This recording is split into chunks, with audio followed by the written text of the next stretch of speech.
حمد و ثنا کبریائی کے پاک مقدس مطہر و اخلاق کلمات اللہ جل جلالہ و عما نوالہ کے لیے لائق اور زیبا ہے، جو اس کائنات کے ذرے ذرے پر دستگیر ہے، علی کل شیء قدیر ہے، نحن اقرب الیہ من حبل الورید ہے، جو چاہتا ہے کر گزرتا ہے، اذا اراد شیئا ان یکون له کن فیکون، بس کن کہتا ہے اور وہ کام ہو جاتا ہے۔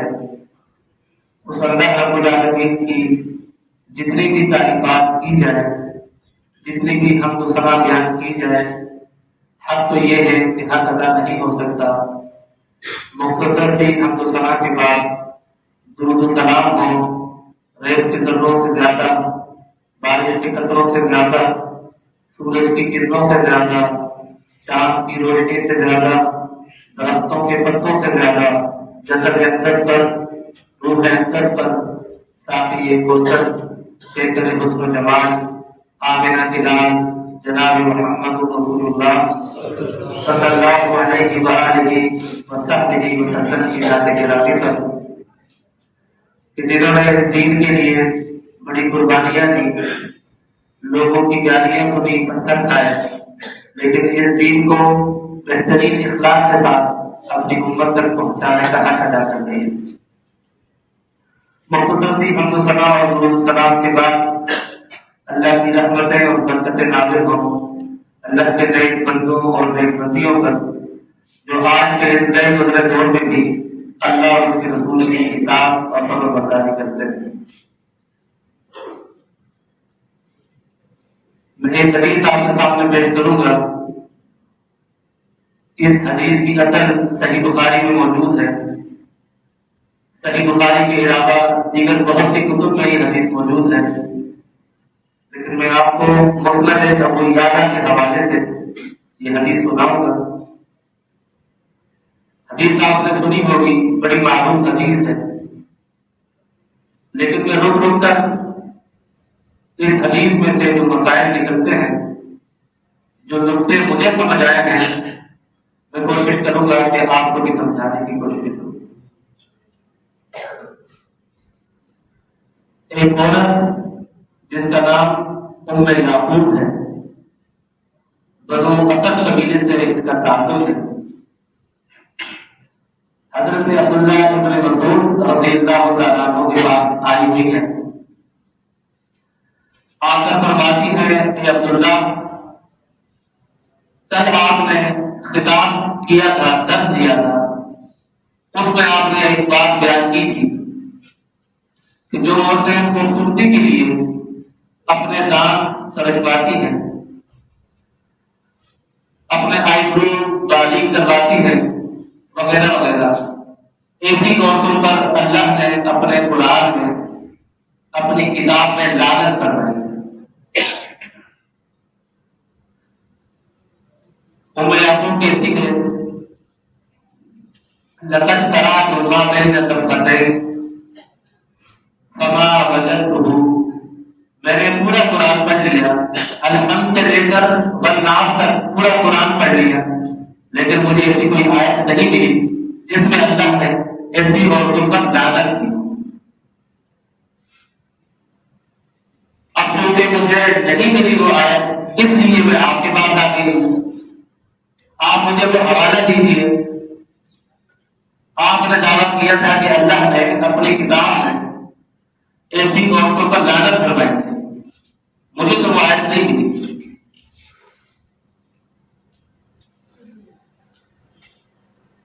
یہاں رکے، ایک نقطہ نہیں سمجھ آیا کہ صحابہ کرام رضوان اللہ اجمعین کے زمانے میں جہاں مرد درس اور خطاب اور اجتماعات میں شرکت کرتے تھے، وہاں عورتیں بھی درس سننے کے لیے آیا کرتی تھی۔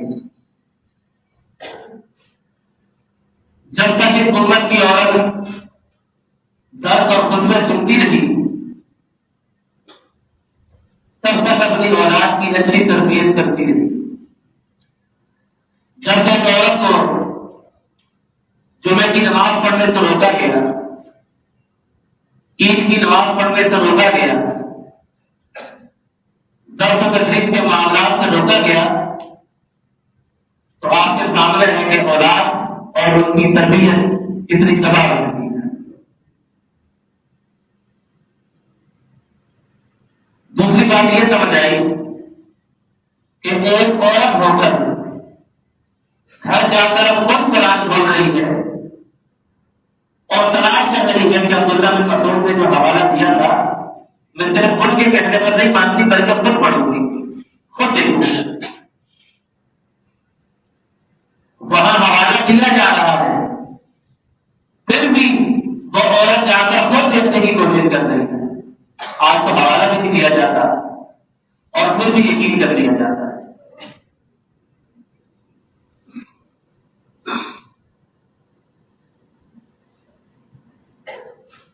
اور اگر حوالہ نہ دیا جاتا ہو اس زمانے میں تو اسی وقت اٹھ کر اس بیان کرنے والے کو پکڑ لیا جاتا تھا کہ آپ نے یہ جو بات بیان کی ہے اس کی دلیل کیا ہے، اس کا حوالہ کیا ہے۔ ہم کوئی تکلیف نہیں کرتے تھے۔ امام ابن قیم رحمۃ اللہ علیہ نے اپنی کتاب اعلام الموقعین کے اندر یہ حدیث بیان کی ہے کہ ایک دیہاتی بچوں حضرت عمر فاروق رضی اللہ تعالیٰ عنہ کی عدالت میں آیا اور آ کر ایک صحابی رسول کا مقدمہ کر رہا ہے۔ صحابی رسول کون ہے؟ حضرت زید بن ثابت رضی اللہ تعالیٰ، کوئی چھوٹے موٹے صحابی نہیں ہے۔ ان کی فضیلت یہ ہے کہ رسول اللہ صلی اللہ علیہ وسلم نے فرمایا پوری شریعت کا علم، نماز، روزہ، حج، زکات، جہاد، یہ آدھا علم ہے اور آدھا علم وراثت کا علم، باقی تمام علوم ملا کر آدھا علم بنتا ہے اور آدھا علم جو ہے وہ وراثت کا علم، اتنا وسیع علم ہے۔ نبی علیہ السلام نے حکم دیا کہ لوگوں وراثت کا علم سیکھنا ہے تو میرے زید بن ثابت سے سیکھو۔ اللہ نے انہیں وراثت کا بڑا علم عطا فرمایا ہے، تو چھوٹے صحابی نہیں، لیکن وہ بدو دیہات سے آنے والا تھا، اس مجلس میں بیٹھا ہوا ہے جس میں زید بن ثابت رضی اللہ تعالیٰ کو درس دے رہے ہیں، طہارت کے مسئلے بیان کر رہے ہیں۔ طہارت کا مسئلہ بیان کرتے کرتے انہوں نے فرمایا اگر میاں بیوی آپس میں ملان کرے، دخول ہو جائے، انترکاس ہو جائے لیکن انزال نہ ہو، ڈسچارج نہ ہو، پھر بھی غسل واجب ہو جائے۔ یہ دیہاتی بندو اسی وقت کھڑا ہوا اور کہنے لگا زید اس کا حوالہ کیا ہے، دلیل کیا ہے؟ آج تک تو ہم نے یہ بات نہیں سنی۔ حضرت زید فرماتے ہیں کہ یہ مسئلہ میں نے اپنے چچا سے سنا ہے۔ وہ دیہاتی کہتا ہے زید مجھے پتہ نہیں ہے کہ چاچا دلیل نہیں ہوا کرتے ہیں، دلیل اللہ کا کلام اور رسول اللہ صلی اللہ علیہ وسلم کا فرمان ہوا کرتا ہے۔ اور یہ چاچا کون ہے؟ ان کے چچا میرے اور آپ کے چاچاؤں سے افضل حضرت ابی بن کعب رضی اللہ تعالیٰ۔ ان کی فضیلت کیا ہے کہ ایک دن رسول اللہ صلی اللہ علیہ وسلم نے فرمایا ابی قرآن پڑھ کر سناؤ۔ حضرت ابی فرماتے ہیں اللہ کے نبی قرآن تو آپ پر نازل ہوا ہے، ہمارا جی چاہتا ہے کہ آپ پڑھیں اور ہم سنیں۔ نبی علیہ السلام فرماتے ہیں ابی مجھے اللہ نے حکم دیا ہے کہ کبھی میرے ابی بن کعب سے بھی قرآن سن کر دیکھو۔ حضرت ابی بن کعب رونے لگے، فرمانے لگے کہ اللہ نے میرا نام لے کر کہا ہے۔ اللہ کے نبی فرماتے ہیں جی ہاں، اللہ نے آپ کا نام لے کر کہا ہے کہ وہی سے قرآن۔ وہی جب قرآن پڑھتے ہیں تو ان کا لہجہ حضرت جبریل علیہ السلام کے بالکل موافق ہوتا ہے۔ نبی صلی اللہ علیہ وسلم نے فرمایا کسی نے اگر جبریل کے لہجے میں قرآن سننا ہے تو ابی بن کعب سے سنا ہے۔ یہ وہ صحابی وہ دیہاتی کہتا ہے کہ تجھے پتہ نہیں ہے کہ چاچا حوالہ نہیں ہوا کرتے۔ یہی مقدمہ لے کر حضرت عمر کی عدالت میں آ گیا۔ حضرت عمر سے یہ شکایت کی. حضرت عمر رضی اللہ تعالیٰ عنہ فرماتے ہیں کہ جاؤ زید بن ثابت کو میرے پاس لے کر آؤ. حضرت زید کو بلایا گیا. حضرت زید سے پوچھا زید تم نے کیا یہ بات بیان کی ہے؟ جی ہاں کی ہے. کہا اس کا حوالہ اس کی دلیل کیا ہے؟ فرماتے کہ میں نے اپنے چچا ابی بن کعب سے سنا تھا. حضرت عمر فرمانے لگے ابی اگر تم نے کسی طرح حوالہ دینا شروع کیا اپنے بڑوں کا تو بتانے والوں کا کیا بنے گا؟ حضرت عمر فرماتے ہیں جاؤ مدینہ میں جتنے بھی انصار اور مہاجرین صحابہ ہیں ان سب کو لے کر آؤ. سب کو لایا گیا. حضرت عمر نے انصار اور مہاجرین صحابہ سے یہ مسئلہ پوچھا کہ کیا عورت اور مرد میاں بیوی آپس میں مل جائے تو خوش کرے لیکن انتظار میں اور وستار میں اور تو کیا ان کا غسل واجب ہو جائے گا؟ کیا تمہیں ایسی کوئی دلیل معلوم ہے؟ انصار اور مہاجرین صحابہ کہنے لگے یہ مسئلہ تو اپنے آپ پہ ہی مرتبہ سنا ہے. حضرت عمر فرماتے ہیں زید اب بتاؤ تم نے یہ مسئلہ کہاں سے نکالا ہے؟ نہ انصار کو معلوم ہے نہ مہاجرین کو معلوم.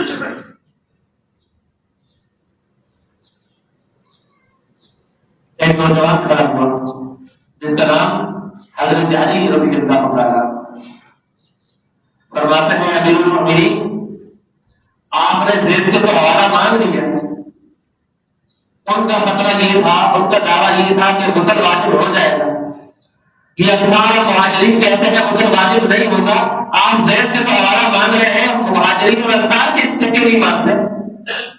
ان سے حوالہ کیوں نہیں مانگتے کہ غسل واجب نہیں ہوگا؟ حضرت عمر فرماتے ہیں علی بات تمہاری ٹھیک ہے اب کیا کریں؟ اس مسئلے کو کیسے حل کریں؟ حضرت علی رضی اللہ عنہ فرماتے ہیں چونکہ طہارت کا مسئلہ نبی علیہ السلام کی ازواج سے زیادہ کو نہیں جانتا ہو آپ اپنی بیٹی سے کیوں نہیں پوچھتے؟ سیدہ حفصہ رضی اللہ تعالیٰ عنہا سے کیوں نہیں پوچھتے؟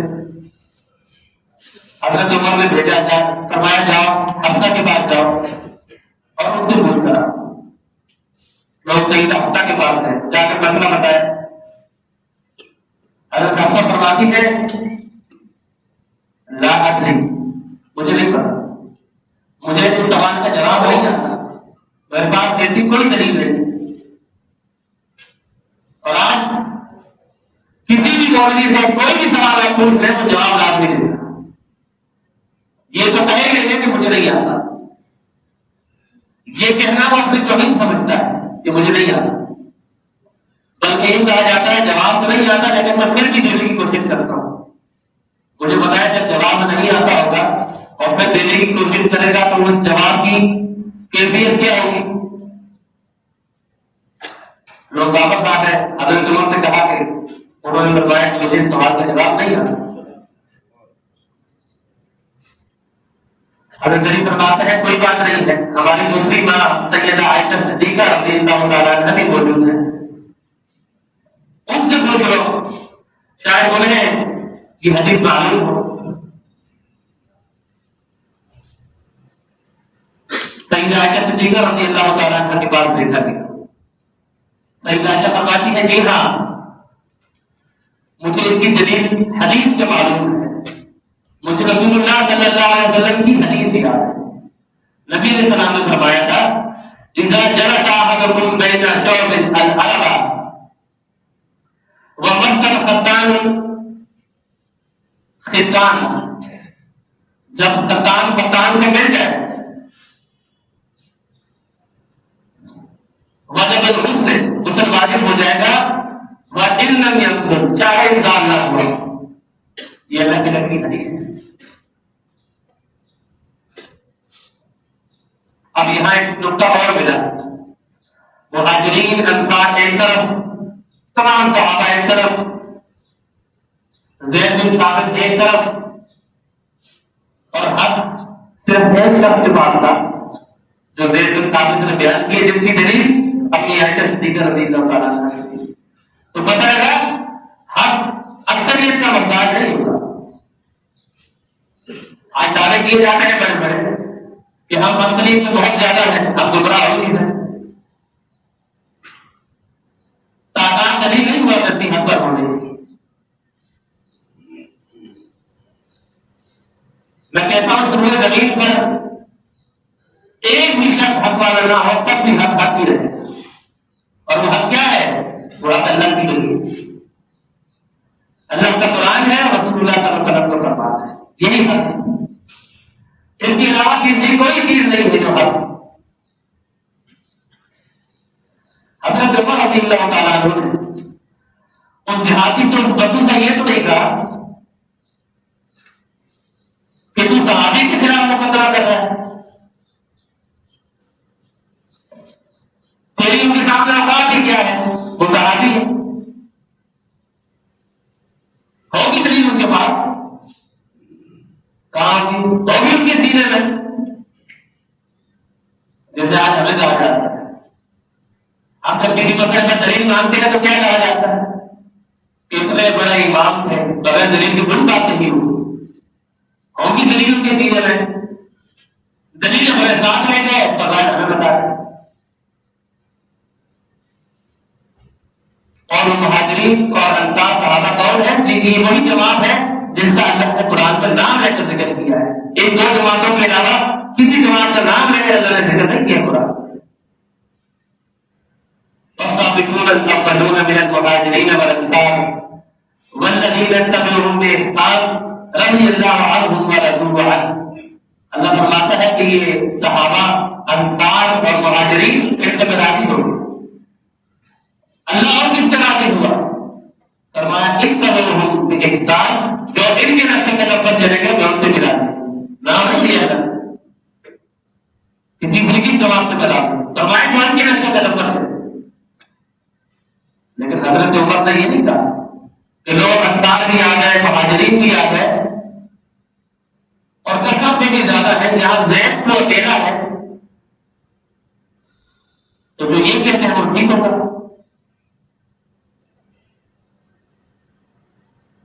ان دونوں کی فضیلت میں نے آپ کو بتا دی. انہیں میری کام کی بھی حضرت زید ثابت کی کیا شان اور کیا مرتبہ ہے. میں آپ سے پوچھتا ہوں کہ کیا کوئی امام، کوئی فقیہ، کوئی مجتہد ان صحابہ سے زیادہ بڑھتا ہے کہ ہم ان سے دلیل ہی نہ مانگے، بس ہاتھ بند کر کے مانگتے رہے؟ صحابہ نے یہ نہیں سیکھا، اور صحابہ نے امت کو یہ نہیں سکھایا کہ بیان کرنے والے کو دلیل کا شخص ہو تو بس ہاتھ بند کر کے مانگو، بلکہ وہ سے حوالہ طلب کرتے تھے، دلیل طلب کرتے تھے، اندھی تقلید نہیں کیا کرتے. واپس آئی وہ عورت جو حضرت عبداللہ بن مسعود کے پاس آئی ہوئی آ کر کہتی ہے پورا قرآن میں نے پڑھ لیا، توجہ کے ساتھ میں نے قرآن کو پڑھا ہے، مجھے ایسی کوئی آیت نہیں ملی جس میں اللہ نے ایسی عورتوں پر لعنت فرمائی. لہذا آپ نے حوالہ قرآن سے کیا تھا، مجھے نہیں ملی، اس لیے میں آپ کی بات آ گئی.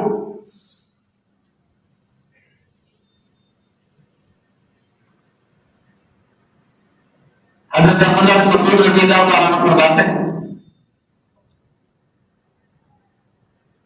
کہ تو نے قرآن پڑھا ہی واللہ لئن ترى، اللہ کی قسم تو نے قرآن پڑھا ہی نہیں، قرآن پڑھ کر ہے. پتہ لگا صحابہ کی نظر میں قرآن کا پڑھنا صرف تلاوت کرنا نہیں ہوتا، قرآن کو سمجھ کر پڑھنا، ذہن کے ساتھ پڑھنا، اس کو صحابہ پڑھنا سمجھتے تھے. ورنہ عبداللہ بن مسعود قسم کھا کر نہ کہتے کہ اللہ کی قسم تم نے پڑھائی کی، جبکہ وہ عورت کہہ رہی ہے کہ میں ایک بار نہیں، دو بار نہیں، 3 بار پڑھ چکی ہوں، مجھے یہ آیت ہی نہیں ملی. حضرت عبداللہ بن مسعود فرماتے ہیں کیا قرآن میں تمہیں یہ آیت نہیں پڑھی وما آتاکم الرسول فخذوہ وما نہاکم عنہ فانتہوا، میرا نبی جو تمہیں دے وہ لے لو اور جس چیز سے روکتے اس سے رک جاؤ. کیا تمہیں یہ آیت نہیں پڑھی؟ کہتی ہاں یہ آیت میں نے پڑھی تھی. فرمایا یہی تو ہے یہی تو محکم ہے جس کی میں بات کر رہا ہوں، کیونکہ میرا یہ عقیدہ ہے کہ رسول اللہ صلی اللہ علیہ وسلم نے جو ایسی باتوں پر لعنت فرمائی ہے گویا وہ اللہ نے لعنت فرمائی ہے۔ نبی کا جو فیصلہ ہے گویا وہ اللہ کا فیصلہ ہے۔ وما ينطق عن الهوى ان هو الا وحی یوحی، نبی اپنی ذات سے اپنی خواہش سے کوئی بات ہی نہیں کرتے، وہ تو اللہ کی طرف سے جو وحی آتی ہے اس کی ترجمانی کرتے ہیں۔ گویا نبی علیہ السلام نے ایسی ایسی عورتوں پر لعنت فرمائی ہے، تو میرا یہ عقیدہ ہے کہ یہ لعنت صرف اللہ کے نبی کی نہیں بلکہ اللہ نے خود فرمائی۔ اور عبداللہ بن مسعود کون ہے؟ حفظ الامہ، مفسر قرآن۔ ایک مرتبہ رسول اللہ صلی اللہ علیہ وسلم نے فرمایا کہ عبداللہ درخت پر چڑھو، میرے لیے مسواک توڑ کر لے آؤ۔ ہلکے پھلکے جسم کے مالک درخت پر چڑھے مسواک توڑنے کے لیے، پنڈلی سے کپڑا ہٹا، چھوٹی چھوٹی باریک باریک پنڈلیاں تھیں۔ صحابہ کرام نے پنڈلی کو دیکھا تو مسکرانے لگے، کیا چولہے کی پنڈلیاں کتنی چھوٹی چھوٹی اور باریک؟ نبی علیہ السلام عام ہے، آپ صلی اللہ علیہ وسلم نے تمام صحابہ کو بلایا اور فرمانے لگے تمہیں پتا ہے کل قیامت کے دن اللہ تعالیٰ جس ترازو کا سب فرمائے گا، اس ترازو میں ساتوں زمینیں اور ساتوں آسمان بھی ڈال دیے جائیں تب بھی اس میں جگہ باقی رہے گی، اتنا بڑا ترازو ہوگا۔ اور قیامت کے دن اللہ تعالیٰ میرے عبداللہ بن مسعود کی ایک پنڈلی کو اس ترازو میں اگر ڈال جائے تو ترازو پورے کا پورا وزن سے بھر جائے۔ اب فرماتے ہیں اللہ کے نبی کہ عبداللہ بن مسعود کی پنڈلی کا وزن قیامت کے دن اتنا بھاری ہو جائے۔ نبی صلی اللہ علیہ وسلم فرماتا ہے کہ عبداللہ کی پنڈلی کا وزن نہیں ہے بلکہ اس علم کا وزن ہے جو اللہ نے عبداللہ کو عطا کیا ہے۔ یہ وہ عبداللہ بن مسعود رضی اللہ تعالیٰ جس کے سامنے ایک عورت کھڑی ہوئی ہے اور اعتراض کر رہی ہے، چیلنج کر رہی ہے، آپ نے جو بات بیان کی ہے مجھے قرآن میں نہیں دی۔ جب عبداللہ بن مسعود رضی اللہ تعالیٰ نے مسئلہ بتا دیا، سمجھا دیا، اب عورت کے میرے کی تھا، اب مجھے حوالہ بھی مل گیا، مسئلہ بھی سمجھ آ گیا، لیکن میرا ایک اور اعتراض ہے۔ ایک اور اعتراض ہے، فرمانے لگے بتائیے کیا اعتراض ہے؟ کہتی ہے میں نے سنا ہے آپ نے یہ جو مسئلہ بیان کیا ہے کہ ایسی ایسی عورت پر اللہ نے لعنت فرمائی ہے، میں نے سنا ہے کہ آپ کی بیوی بھی ان تمام کاموں میں ملوث ہے۔ جن عورتوں پر آپ نے لعنت فرمائی ہے آپ کی بیوی بھی انہیں میں سے ہے۔ عبداللہ بن مسعود فرماتے ہیں اے ام یعقوب میں اسی جگہ پر کھڑا ہوں، تم ایسا کرو ابھی میرے گھر جاؤ، جا کر میری بیوی میری بچیوں اور میرے گھر کو دیکھ کر پھر واپس آؤ۔ یہاں رک کر میں خود سے اور آپ سے یہ سوال کرتا ہوں، اگر ہم پر آج کوئی ایسا اعتراض کرے کہ ہم اس قابل ہیں کہ اس سے کہیں جائیں جا کر گھر میرا دیکھا ہے، ہمیں پہلے فون کر کے گھر میں بتانا ہوگا، پہلے فون کر کے گھر میں بتانا ہوگا کہ ماحول بدل دو، اسلامی ماحول اپنا لو، کوئی دیکھنے آ رہا۔ صحابی رسول کی بیوی، صحابی رسول کا گھر ہے، لوگوں نے ان کو بھی نہیں چھوڑا، ان پر بھی نظر رکھی ہوئی۔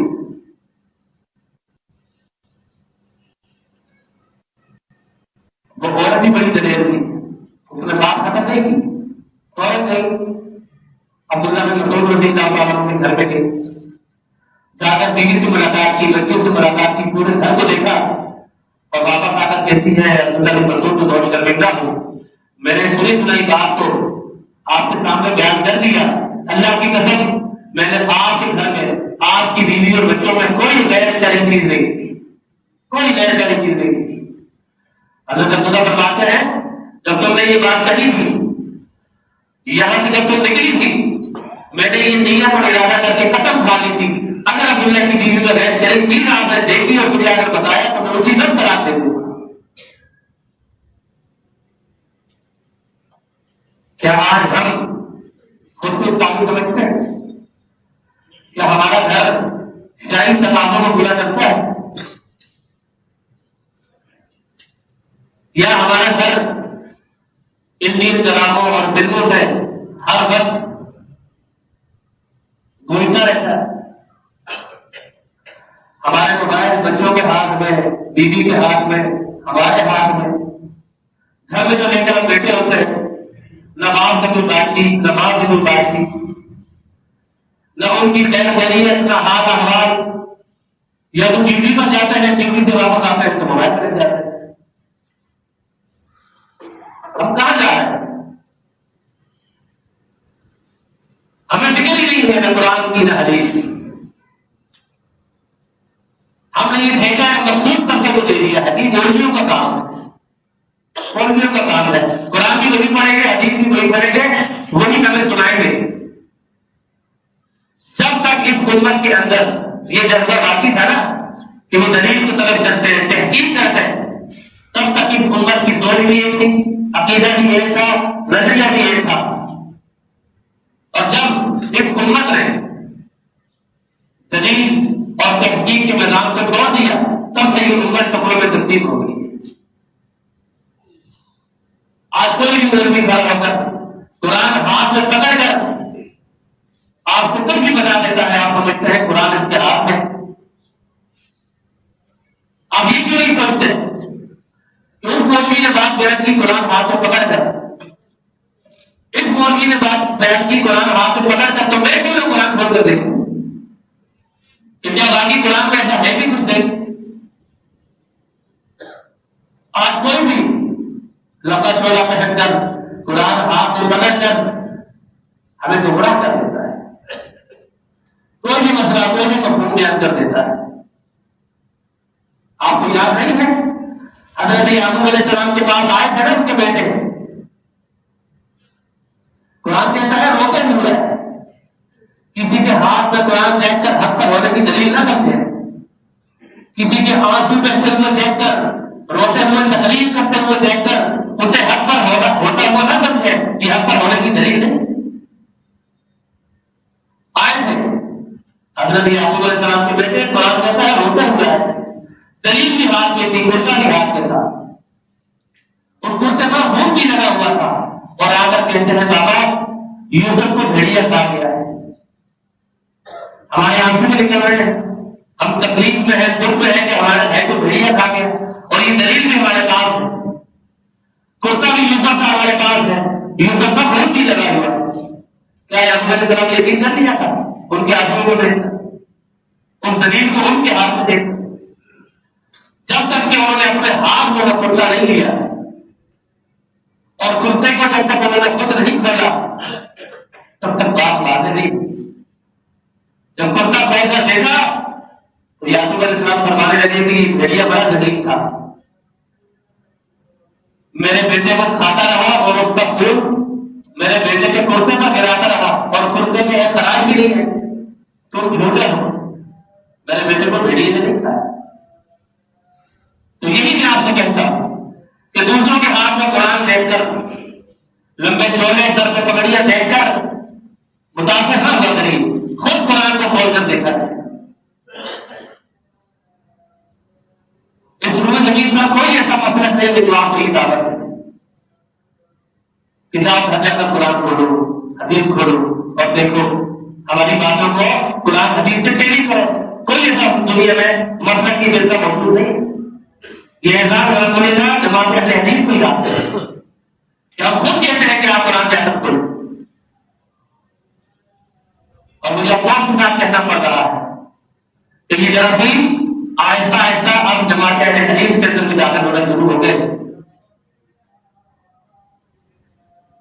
ہم نے بھی اپنی اپنی پسند کی شخصیت کو مقرر نہیں دیا.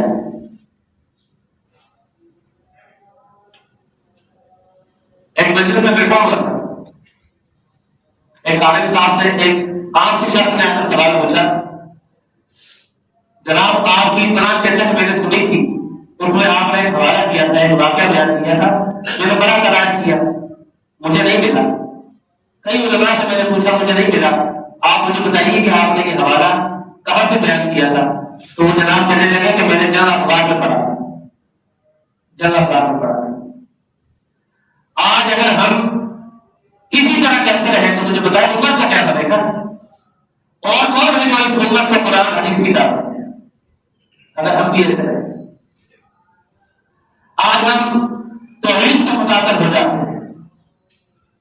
اگر کوئی توحید کی بڑی اچھی باتیں کر رہا ہو، ہم اس کی توحید کو سامنے رکھتے ہوئے اس سے متاثر ہو جاتے ہیں. اس کے بعد چاہے وہ صحابہ کو برا بھلا ہے، صحابہ کو گالیاں دیتا ہے، غلط مسئلے بیان کرتا ہے، ہم اس کی ساری باتیں لے لیتے ہیں کیونکہ وہ حوالہ دیتا ہے، وہ حدیث کا نمبر بتاتا ہے، چاہے حدیث سے پڑھنے نہ آتی ہو، چاہے اس نے مدرسے میں ایک دن نہ گزارا ہو، لیکن بڑے بڑے فتوے پیش کرے گا اور حوالے بھی دے گا. اردو کتابیں پڑھے گا، اردو کے لیے حوالے امت کو دے گا. اور ہم سمجھ جاتے ہیں کہ بڑی بہادری کا کام کر رہا ہے. آج 1500 سال تک امت جو مسئلہ نہیں سمجھی، ایک خاص شخص کو سمجھ آ گیا اور وہ ویڈیو بنا کر اکیڈمی میں بیٹھ کر لوگوں کو گمراہ کرتا ہے. ہم کہتے ہیں یار توحید اس کی بڑی زبردست ہے، اس نے بریلویوں کو لتاڑ دیا، اس نے دیوبندیوں کو لتاڑ دیا، وہ اہل حدیثوں کو بھی نہیں چھوڑتا، وہ شیعوں کو بھی نہیں چھوڑتا. اور اس کی اپنی اوقات کیا ہے کہ اسے عربی کا کچھ پتا نہیں ہے. اس کا کوئی ایسا استاد دنیا میں نہیں ہے جس سے اس نے قرآن سیکھا اور تفسیر سیکھی ہو یا حدیث سیکھی، لیکن ہم متاثر ہو جاتے ہیں. ہماری جماعت کا بہت بڑا طبقہ اس کی طرف جا چکا ہے، غلط مفہوم بیان کرتا ہے. مثال ایک آپ کو دیتا ہوں، صحیح مسلم کی حدیث ہے. حضرت امیر معاویہ رضی اللہ تعالیٰ عنہ کے سامنے کچھ مہمان آئے، انہوں نے گھر میں بٹھایا، دسترخوان لگایا، ان کے سامنے کھانا رکھا، کھانے کے ساتھ شراب رکھ دی. یہ وہ کہتا ہے شراب رکھ دی کہ امیر معاویہ اپنے دسترخوان پر شراب رکھا کرتے تھے. حوالہ نہیں دیا مسلم کی حدیث نمبر فلاں. ہم نے اسلام 360 ایپلیکیشن کھولی، صحیح مسلم کی حدیث نکالی، ہم نے دیکھا ہاں یار یہاں پہ شراب کا لفظ ہے، اس کا مطلب اس نے ٹھیک کہا. حضرت امیر معاویہ کے دسترخوان پر سے شراب ہوتی تھی. بتانے والا بھی جاہل، اب یہ بندہ جو آ کر حوالہ چیک کرتا ہے یہ بھی جاہل، اسے پتہ ہی نہیں ہے کہ عربی میں ہر پینے والی چیز کو شراب کہا جاتا ہے. عربی میں ہر پینے والی چیز کو شراب کہا جاتا ہے. آپ روح افزا بنا کر پیے وہ بھی شراب ہے. وہ شراب جو نشہ دیتی ہے عربی کو سب کو کہا جاتا ہے. اب اس نے کیا کیا، حوالہ دے دیا کہ دیکھو جی شراب کا لفظ آتا کہ نہیں آیا، میں تو بول رہا ہوں، میں نے تو خود سے بات کری ہے، جا کر اس سے مسلم کا حوالہ دیا، میں شراب کا لفظ نہ میرے پھر مجھے آدر پکڑ. آدھی شراب کا لفظ ہے، شرط نہیں آتی صحابی کے بارے میں ایسی بات کرتے. میں کہتا ہوں ہم میں سے کوئی عام مسلمان اس کے گھر میں کوئی مہمان آ جائے اور وہ آنے والا بھی مسلمان ہو، یہ میزبان بھی مسلمان ہو، کیا آپ میں سے کوئی شخص شراب رکھے گا؟ چاہے وہ آنے والے شرابی ہو، آنے والا شرابی شراب پیتا ہو، آپ کے گھر آ جائے، کیا آپ شراب خرید کر رہے ہیں اسے پلانے کی؟ ایک ادنا سا مسلمان بھی حرکت نہیں کر سکتا. پھر وہ صحابی جن کی ترکیب کو رسول اللہ صلی اللہ علیہ وسلم نے کی ہو، آج اگر کوئی شاگرد بدتمیزی کرتا ہے تو استاد کے پاس آتی ہے نہیں کہ یہ کیسا استاد ہے، یہ اس کا شاگرد اس طرح بدتمیز.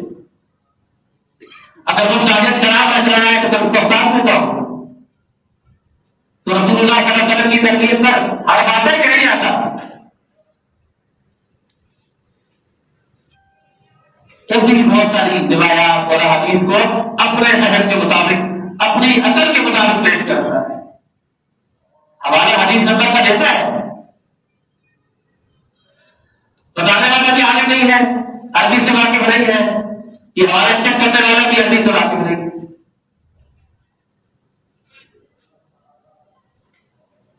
اور وہ پتہ ہے شرط صحابیت کتنا عظیم اعزاز ہے. امام مسلم رحمۃ اللہ علیہ نے اپنی مسلم کے شروع میں لکھا ہے کہ امام سنابہم رحمۃ اللہ بڑی دور سے سفر طے کر کے آئے،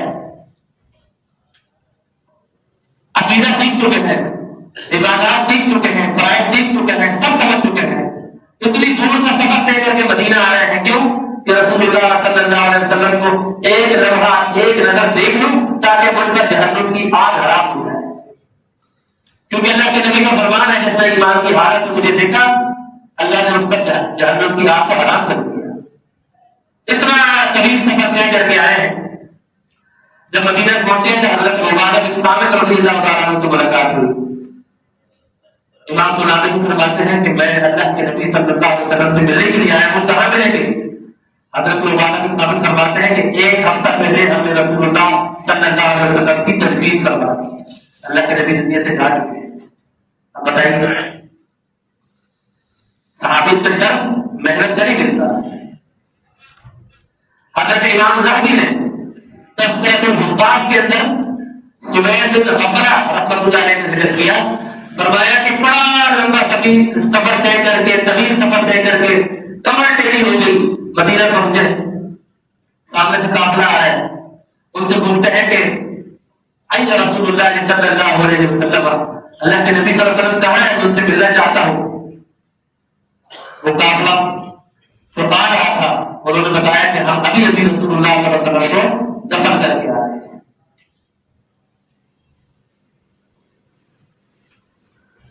یہ اللہ کا فضل ہے، اللہ جسے چاہتا ہے اسے دیتا ہے، اس کا محنت سے کوئی تعلق نہیں ہے، شہر صحابیت ایسا ہے اس کا محنت سے کوئی تعلق نہیں ہے، اللہ جس پر یہ اپنا فضل کرے اسے ملتا ہے۔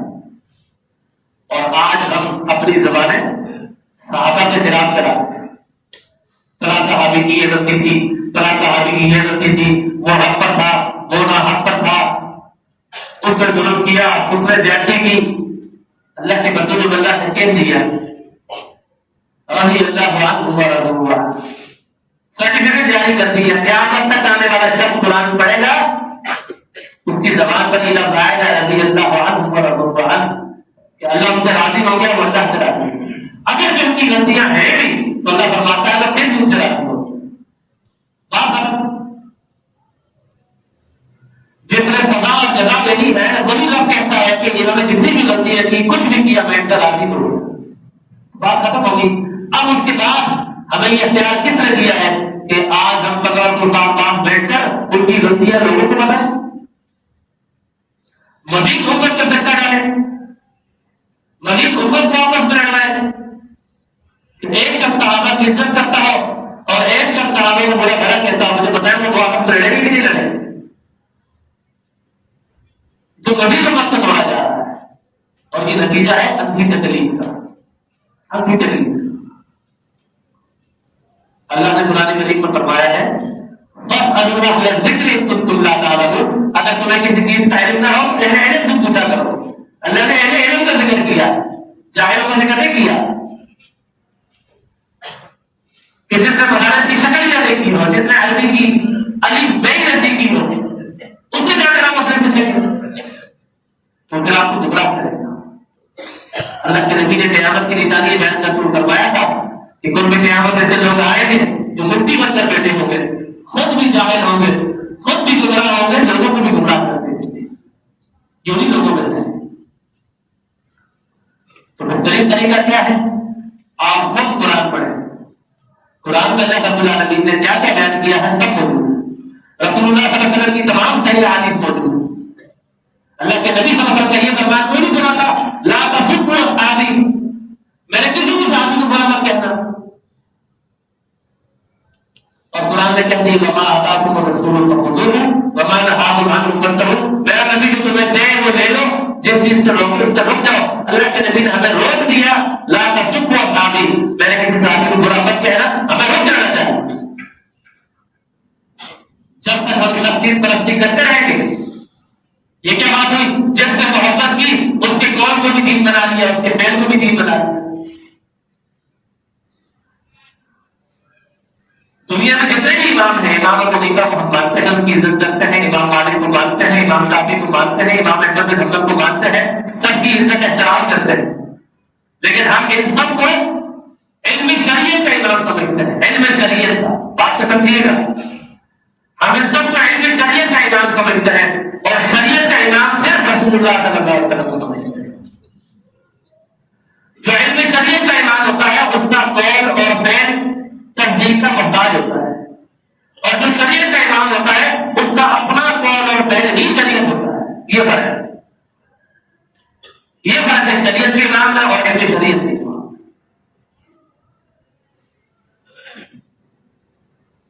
تو اس کل کائنات میں اگر کسی کی بات شریعت بن سکتی ہے تو اسے رسول اللہ صلی اللہ علیہ وسلم کی ذات ہے۔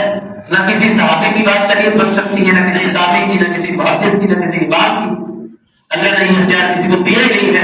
اللہ نے جو منتخب کر کے رسول بھیجا ہے ہمارے لیے، اسی کی بات ہمارے لیے دین اور شریعت ہے، وہ بھی اس لیے وما ينطق عن الهوى ان هو الا وحی یوحی، میرا نبی اپنی خواہش سے کوئی بات نہیں کرتا، وہی بیان کرتا ہے تو اللہ کی طرف سے وحی کی جاتی ہے۔ اس لیے میرے بھائیوں اندھی تقلید کرنا چھوڑ دیں۔ تبھی اللہ کے نبی نے فرمایا تھا کہ علم کا حاصل کرنا ہر مسلمان مرد اور عورت پر فرض ہے، وہ یہ علم ہے دین کا علم، قرآن حدیث کا، دنیا کا علم نہیں ہے۔ دنیا کا علم تو ضرورت زندگی کے لیے ہم حاصل کرتے ہیں، لیکن اصل جو فرض ہے ہم کا علم حاصل کرنا وہ دین کا علم۔ جب آپ دین کا علم حاصل کریں گے تب آپ کو سمجھ آئے گا کہ قرآن میں اللہ نے کیا فرمایا، رسول اللہ صلی اللہ علیہ وسلم نے حدیث میں کیا فرمایا۔ میں آپ سے یہ نہیں کہتا کہ آپ عالم بن جائیں، 12 سال کا 18 سال کا کورس کرنے بیٹھ جائیں، لیکن کم سے کم اتنا علم حاصل کریں کہ کوئی آپ کو گمراہ نہ کر سکے، اتنا علم حاصل کریں کہ آپ کا فہم صحابہ کا فہم، صحابہ کی فہم جیسا۔ انہوں نے قرآن حدیث کو کیسے سمجھا، انہوں نے رسول اللہ صلی اللہ علیہ وسلم کی بات کو کس طرح ترجیح دی، اہمیت دی، اسی طریقے سے ہمیں بھی نبی علیہ السلام کی بات کو ہی ترجیح و اہمیت دینی ہے۔ اس کے علاوہ تیسری کوئی بات نہیں ہے کہ جس کی بات کو آنکھ بند کر کے ہم مانیں۔ ان کے بات پر اپنی گفتگو کو میں کام کرتا ہوں دعا کے ساتھ کہ اللہ تعالیٰ ہمیں منہج حق اور صحیح علم حاصل کرنے کی توفیق عطا فرمائے۔ اللہ تعالیٰ ہمیں ایسے گمراہ کرنے والے لوگوں سے دور رکھے، ہمارے دلوں میں ان کے لیے محبت پیدا نہ کرے جو دین کو غلط طریقے سے پیش کرتے ہیں اور گمراہی کا سبب بنتے ہیں۔ آمین یا رب العالمین۔